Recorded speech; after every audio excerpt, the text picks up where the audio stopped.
welcome back to Cricket for Americans. I got my red on today for Punjab Kings. Nick here.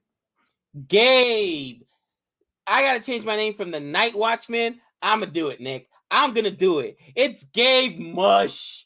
Instead of Eddie Mush, it's Gabe Mush. You got to be kidding me right now, bro. You can't make it up. You can't make it up. It's not even a joke anymore. One would think like that I have like a time machine, like Back to the Future, or I got that almanac so I know who goes down and I'm just picking it. Guys, tell me my logic was flawed. Think about the guys I picked that have gone down. How is this possible? Somebody please document this. It's unbelievable. It's unbelievable. Let's do a mush recap, right? And in all seriousness, I don't believe in bad luck. I don't believe that Gabe has some mush. But for fun, right? For entertainment value, Gabe's mush, for crying out loud. He chose KL Rahul. He went against his squad. And he said, I'm going to go with the Punjab Kings. We'll go against CSK. And KL Rahul run out after 5. Punjab loses horribly, 106 and with 8 in 20 overs. CSK was able to go in cruise control as they chased that. CSK wins.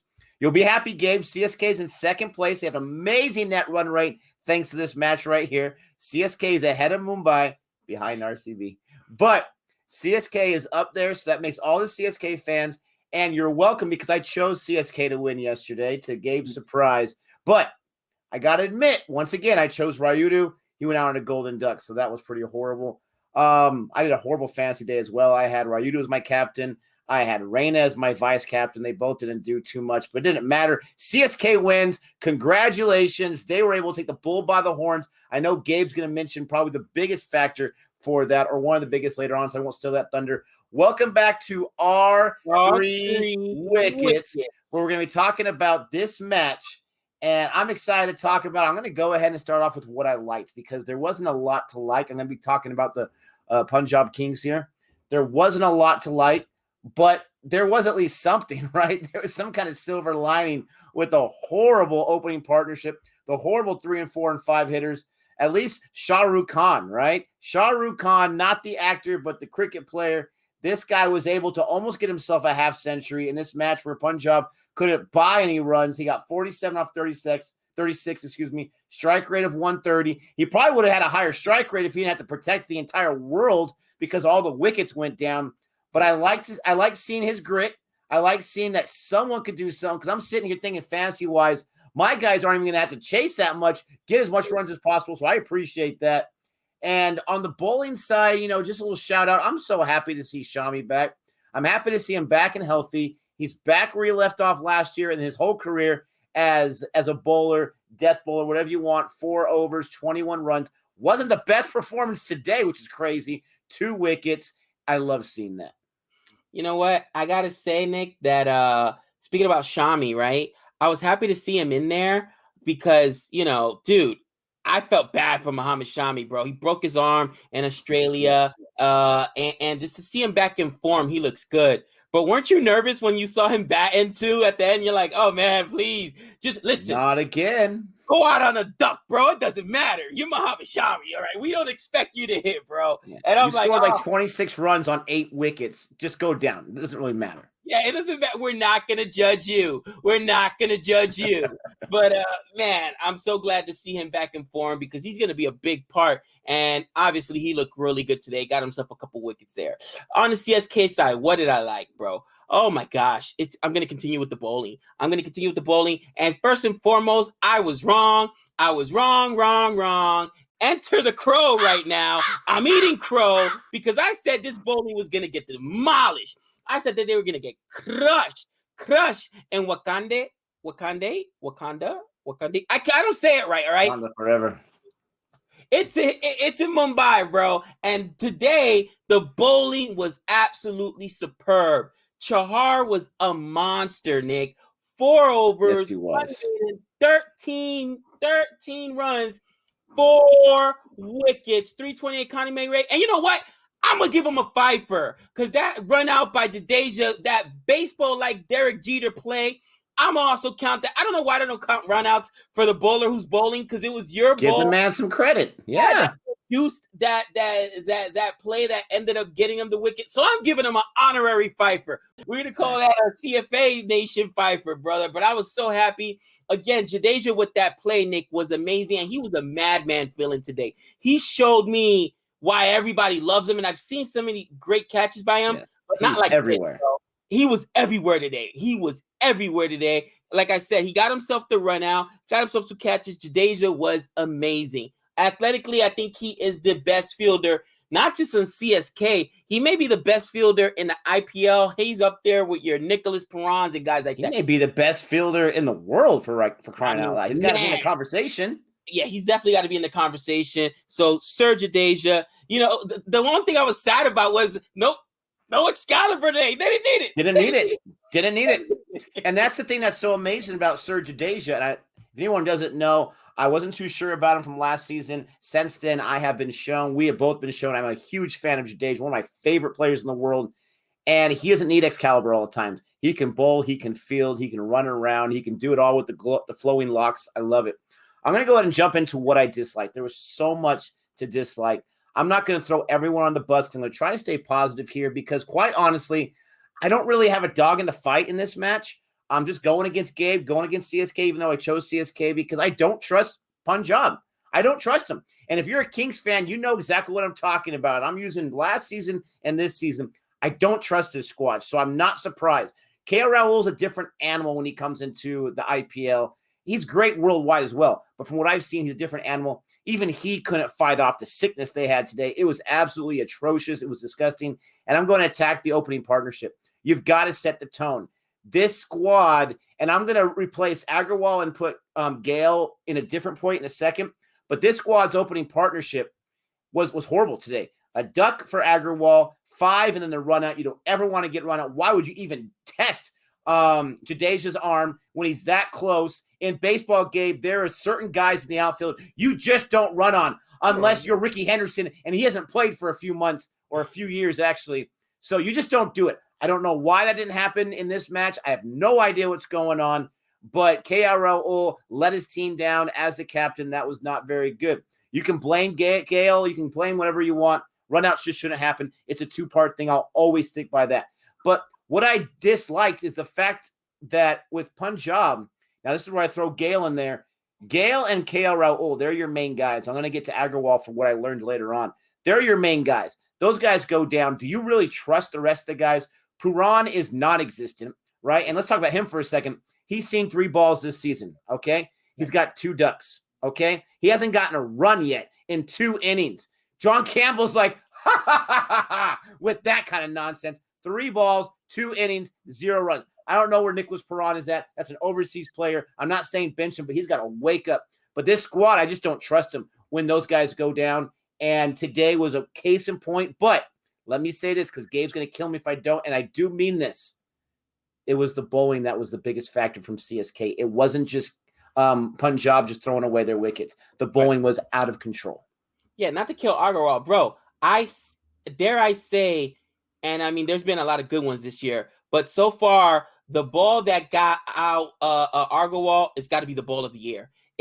Go back, everyone, stop the video right now and go to IPO website and watch that ball. It was the movement on it was unbelievable. Talk about seaming. You got to see that was Jimmy Anderson like with the seam. That was the ball of the tournament. Now, obviously, it's early in the tournament, but I can't even blame Agarwal for getting out on that. That was a beautiful ball. And again, that was just the mastery of Chahar today. I'm gonna go to what I dislike, Nick. Okay, first and foremost, I mentioned it earlier. I wasn't sure if Gaikwad was going to be in the opening partnership because I heard he had been struggling domestically. Okay, and yes, I understand class is forever, form is temporary, but form matters, especially in a limited format form where you only get 14 games. Okay, and so far the 2 games, 5 runs. 5 runs for 5 for 16 in his today, 5 for 8 in his first game. All right. Gaikwad is in danger, in my opinion, of being dropped because if I know this information, he does. I remember I said I didn't know if he was going to be a part of the opening partnership. I wanted him to. Now, let me be clear. I don't want him being dropped. This is my guy. I was so happy about him. Yes. Go back to watching the CSK preview. But listen, 14 games, 2 games. How many more are you going to give him? Maybe 1, maybe 2, because you've got other options, okay? You've got other options. But let me just tell you how bad this guy has been, Nick, since the beginning of the year, all right? And I'm like, wow. Since January, because I went and found all his matches, all his innings. Since January, domestically we're talking here, 18, 3, 30, 19, 102, 33, 1, 19, and 15 runs and 26 runs. And then the 2 5s. Nick, he's got 1 half century. 1, 2 30s, and then everything else is in the teens and ones. It's bad, cousin. This guy's an opener. I could see if he was an end of the... No, this guy's an opener. And you're giving me 18, 13, 30, 19, 1 century in there, or 1 half century. The half century counts for a century. 33, 1, 19, 13, 15. Are you happy with that as an opener? They're going to make a choice, bro. And I'm pretty sure that if he better turn it on next game, he may get 1 more or he's done. I think he might get 1 more. I have no inside information, but just because they won this match, right? Just because they won this match, he might get 1 more. So for me, that's what I did, what I disliked, okay? I'm going to jump to what I learned right now, Nick. You know, captaincy matters. And you were one of the first people to point that out to me. And in cricket, I don't think, man, captaincy in cricket, it's a nightmare, bro. It absolutely is. They really should have an on-field coach because it's too much pressure for these guys. We saw, unfortunately, Pat crumble under the captaincy yesterday, okay? He didn't bowl out Ashwin. He just made some bad choices. It was rough. You got to see MS Dhoni's captaincy, and what am I talking about today? 2 things have happened so far, and in today's game, that shows me why MS Dhoni is the captain he is. Number 1, he went ahead and threw Chahar in the entire power play, and he said, "Let's get it. All right, let's just get it done. You're hot right now. Let's get these wickets and put him under pressure. Not, I got to leave him for the death overs or no." He was able to read the flow of the game, and he was rewarded by 4 wickets, really 5 from Chahar in his 4 overs. That's masterful. You know what else he did? When Gaikwad went down, he's done it twice now, he brings in Moeen Ali. And we didn't see this from Moeen Ali with RCB. He hates me. Because RCB batted him 7th or 8th. But you bring in Moeen Ali early. You know he's going to reward you with, Nick? A 150 strike rate. Today, Moeen Ali had 46 on 31. The first game, he had like 34 on 24, something like that. Dude, the guy can absolutely rake. He also bowled well, by the way, 3 for 17 with the wicket there. And I think Dhoni, just captaincy-wise, bro, he knows when to play this guy. That's what I'm saying. This is 2 times already that Moeen Ali has pretty much stepped in as an opening partnership because Gaikwad has gone down. How many more you think Gaikwad's going to get when Moeen Ali's performing like this? That just shows MS Dhoni's captaincy, and that's what I learned. That's why CXK has been successful for so many years. Nick, what did you learn? Just to jump on that point real quick, it's amazing. Now, Rayudu and Reina went in there. Those are the 2 guys I picked from CSK for fantasy. They went in there and didn't do too much. But when I saw that Ali got pushed up to 3, I said, it just figures. I've been clowning CSK for how long? Dhoni, I know he's paying attention. He's like, you know what? I know your fantasy squad. I'm going to screw you over. But for now, next game, I'm putting Moeen Ali in there. I'm not taking any chances. This guy bowls. This guy, I'm just not going to mess around anymore. But anyways, what did I learn? Let's go back to Mayank Agarwal for a second right here, okay? I have been looking at the previous matches last season and this season where he played. He missed 3 matches last year because of injury right before the end of the season. But dating back to last season and the first 2 matches of this season, do you know that this guy, with the exception of 2 games, he averages 22 as a number 2 guy, as an opener. 22 he averages before he goes down. The 2 matches he got more than that. He got an 89 and a 106. And guess what, Gabe? They lost both those matches. They lost both of those that he went off on as a number 2 guy, right? Is that his fault? Of course not his fault. He did the best he could. But I'm just saying, in the other 11 matches that I'm keeping track of the 22 average, the record is 4-7. 4-7. Okay.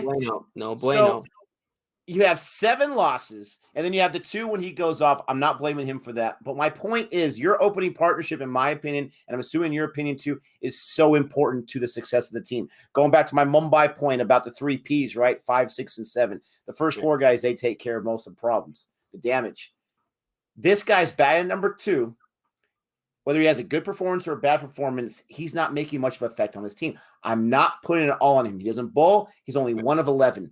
But my point is, it's interesting to me, and I promise you guys, I'm not trying to bash him. I'm just trying to make a point here. It's interesting to me. Another one of my interesting facts that he has, first of all, struggled for the most part the last year and 2 matches. I wonder if he's still somewhat injured from the end of last year. It's interesting to me how little effect he has as a number 2 guy, right? His strike rates, they're going to say, what about his strike rates? His strike rates are fantastic. There wasn't one match last year or besides today's match. One match last year and today's match where he was under 100 strike rate. So his strike rates are fine, but I just don't know what's going on. A lot of what he does is 25 or 26. That's his like sweet spot right there. And then he goes down. I don't know what to say about that. I'm not sure what to fix about that, but that's just what I learned. It's interesting how he doesn't have much of effect besides usually a negative on the game. I'm just going to leave it at that. I'm curious what everyone thinks in the comment section below. I'm sure you're going to clean some things up for me there. That's what I learned. This was a great match for CSK. You want that net run rate. It's hard to get that net run rate, and they were able to get a huge bump on that. That means I think they have the best net run rate right now, Gabe. So if they tie a record with RCB or anyone else, they're going to take that top spot. That's going to bode well for them later on. This was a huge match for CSK. And I just got to say, for all the hate and all the fun I poke at Gabe and CSK fans, I got to give you your due right now. And I'm not too big enough to say they had a great match today and a great win. Appreciate that. And you know what? People are like, net run rate. Guys, that's actually what got SRH. Yep. SRH into the playoffs versus 2 other teams that had the same exact record. So even though we're talking about net run rate right now, net run rate, it matters because when you end up with 3 teams that have 7 wins or whatever, it was 7 wins, 3 teams with 7-7 last year, that net run rate matters. So I'm telling you, I'm so glad that happens, and I'm glad you pointed that out, Nick. Much appreciated. So now to the part that everybody's fearing or everybody's waiting for, okay? My fantasy picks for tomorrow. Because I'm going to keep, listen, I'm dying on that hill. I got to make it happen. So who am I going with tomorrow, okay? It's in Chennai, once again. It's in Chennai. Yesterday, I did no research, so now I got to do some research, okay? I don't know. I don't know what I'm doing. I don't know what to tell you, okay? I got to do some research, okay? And as Gabe is going to share this, let me just say real quick, we will be streaming this entire match tomorrow. So excited. We will be streaming the entire match, okay? I'm going with the guy that's already on my squad, so I don't have to burn a transfer for him, but I'm going with Sky. And the reason I'm going with Sky is because he can wait to play the balls so late that he doesn't really put himself in danger of being stumped out. You know what I mean? Watch him get stumped out. I've never seen Sky stumped out. In every game I've watched, watch him get stumped out tomorrow or something crazy like that. But you know what I'm talking about, Nick, right? Because he can wait so long and defend. And again, Sky, I'm going with Sky. That's my fantasy pick. And you guys know I love Sky. Listen, I've taken some flack because I've said he's Kohli light. You know what I mean? He's not Virat Kohli. I didn't say that. I said he's Kohli light, all right? I wanted him on the Indian international team. I love Sky. Sky, please, let you be the one to break it. Please, I'm begging you, Sky. Bro, I'm telling you, I need it. Oh, Sky, please. Nick, everyone has an ace in the hole that they wait until the end of the game to play or something like that. Gabe's going the 3rd match of their season for Mumbai. He's busting out the Sky card. But that's a genius move because Sky usually doesn't let you down. Watch him go down for a duck tomorrow. That would be sad for my Mumbai Indians, but that would be funny at the same time. I am going to just keep rocking with the guy I chose last time for Mumbai, and hopefully it does a little better. He did pretty good last time. Not bad. I'm going with Rohit Sharma. I'm going very, very safe right here. I'm going to continue to go safe because I know Gabe gets the attention, but I'm on kind of a losing streak with my picks too. So I'm hoping Rohit Sharma gets us. SRH looked horrible from the way that they were chased last time, but I'm not sleeping on these guys. I think they're going to put up a fight, but I'm choosing Mumbai. I got to go with Mumbai. You know what? I'm actually going with SRH here. I think Mumbai, they're doing, I thought that this was going to be a bigger disservice for CSK not having the home field advantage, but Mumbai doesn't have any spinners, bro. You know what I mean? come on, Pierce Chawla. You know what I mean? I mean, they've got, of course, a couple all-rounders, but it's what they did this year, taking guys out of their home grounds. That's just rough. And I think Mumbai is going to struggle on these slower pitches. And you know, again, to me, I don't know. Maybe I'm reading it wrong. I know it was just 2 games. Mumbai should have lost that second game. You know that, Nick. KKR gave that away. They gave it away. Champions win those games. You know they do. Anyways, Mumbai should have lost that game, but they didn't. But right now, we could be looking at 0-2, and they got to get out of Chennai, bro. I'm telling you, they struggle on that pitch. But that's just my observation, Nick. Parting words, my friend. You said they have no spinners. Don't forget, Chahar got himself 4 wickets. A different Chahar. It's good to be Chahar this season, for crying out loud. Right. So don't forget about that. Will they throw up a Yadav out there to get some more spin? We'll have to see. I would not be shocked if they did. We'll see what happens. Let us know what you guys think about this episode of our 3 Wickets. Let us know if you guys, I know we got some remedies out there to help Gabe, like the lemons and the chilies or something like that. Get us all the remedies we need. In all seriousness, my man needs a win, for crying out loud. I'll take the wins every single time, but he needs a win, for crying out loud. So let's all hope. Let's all hope good things for Sky. I love that he picked that because that guy's on my squad. I love Sky as much as well, but maybe not as much as Gabe. But anyways, with all that being said, don't forget to like and subscribe. And until next time. That's 6 runs.